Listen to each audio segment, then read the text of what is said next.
Hello, Tiger families. Miss M here to tell you about what we're going to be doing the next couple of weeks in art. We are going to start to explore how artists come up with their ideas. And some of the kids, you've already heard this before.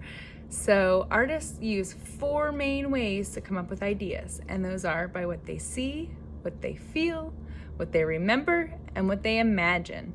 And so since we are the artists and this is our art studio, and hopefully you have a little bit of space that can be your art studio at home, you're gonna come up with your own ideas and learn how to develop your craft and stretch and explore and observe and do many other studio habits of mind to develop your art practice and working through those problem-solving skills and also making some great art. So the first thing that we have to work on is coming up with a really good idea that you want to explore. And so, like I said, artists can do what you see. And when we talk about what we see, we're talking about what you see right in front of you, with your eyes in front of you, okay? So that can be something that you see in your house. I could draw the tissue box. Or maybe you want to look at a book that someone else drew and look at their illustrations and try and figure out how did they draw that? Or maybe you're a Dogman fan and you want to figure out, how can I draw Dogman? So you can find other resources that somebody else has created to draw. You can do something that's actually right in front of you. And those great how-to videos on YouTube, the Kids Art Hub, those have great how to draw drawings and you're seeing it right in front of you. You're following along step by step. So you can use those for what you see, which is also called observation drawing. And so that also covers our studio habit of observe. So work on what you see. The next one is what you feel. And we've been talking about that a lot and how different colors can help us have, think of different feelings. So if I'm feeling blue or sad, I might use the blue crayon or gray. I'm not gonna draw myself being like, woohoo! If I'm sad, I'm gonna look sad. I'm gonna Charlie Brown a little bit of my frowny face. So what you do in your drawings can show those emotions and those feelings to your viewer.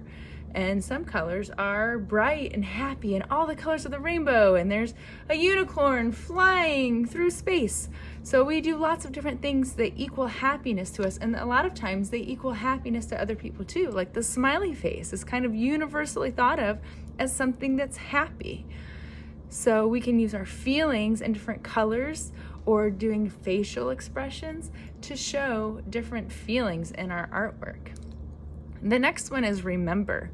And remember is a good one because it's going to be very personal to you. And this is a nice one where you're telling your stories.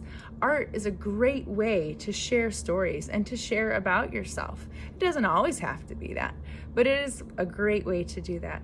And so you can use the prompt of remember to tell a story about something. What did you do this summer? How did you spend your quarantine? This is a great time to be documenting with writing and with pictures what you're doing. Nobody has experienced this pandemic for 100 years. So whatever you're keeping a record of now will be a great record for the future. It would be one of those primary sources, which you'll talk about when you get a little bit older, like 4th grade, using primary sources in your writing, an account from somebody who actually lived it. So you can draw a picture of what you're going through now. Maybe you miss your friends and you're remembering how it felt. So that's combining a lot of those things. Maybe you got to go somewhere cool this summer, somewhere you weren't expecting to get to go, but since we had the pandemic, maybe you got to do something fun. Maybe you camped in your backyard and you remember that. My favorite holiday is Halloween. So I always like to remember, what was I for Halloween? Or what was my favorite Halloween costume? I had a really cool witch costume when I was a kid. I love to draw that witch costume again. It's great fun. So think about those memories that you have of something that you've done before and create a drawing of things that you remember. And the last one is probably the most fun. Of course, that's imagination. And whatever you imagine, you can create. There are no limits to your imagination.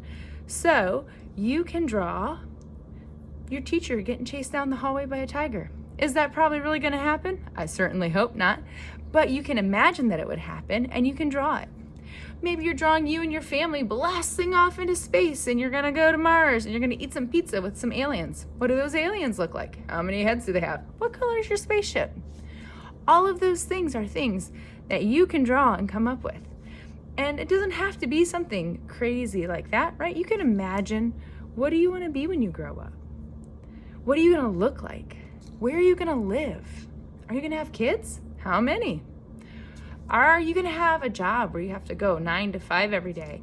Or are you going to be an artist who sits in their studio and paints all day? Wouldn't that be a nice dream? Are you going to be a surf instructor? Maybe you're going to move to the ocean and teach people how to surf. Who knows? The sky's the limit.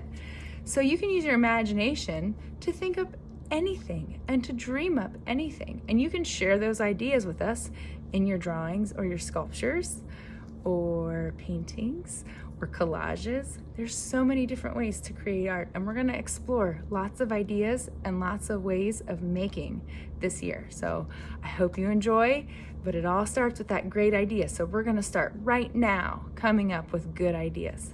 Have a good week, and I'll talk to you soon. Bye.